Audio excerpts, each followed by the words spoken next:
దిశలు దహించే అగ్ని దోచే చేజిక్కిన నాగ కన్యయై దోచే నలువంకల రక్షణకై జూచే మనమున రాముని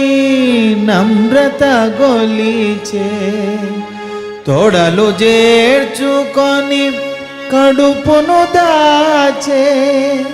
కరములు ముడిచి చనుగవగాంచే సుడిగాలి బడిన కదలి తరువు వలె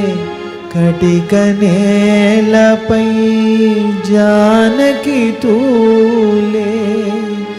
శ్రీ హనుమాను గురుదేవులు నాయద పలికిన సీతారామ కథ నే పలికద సీతారామ కథ.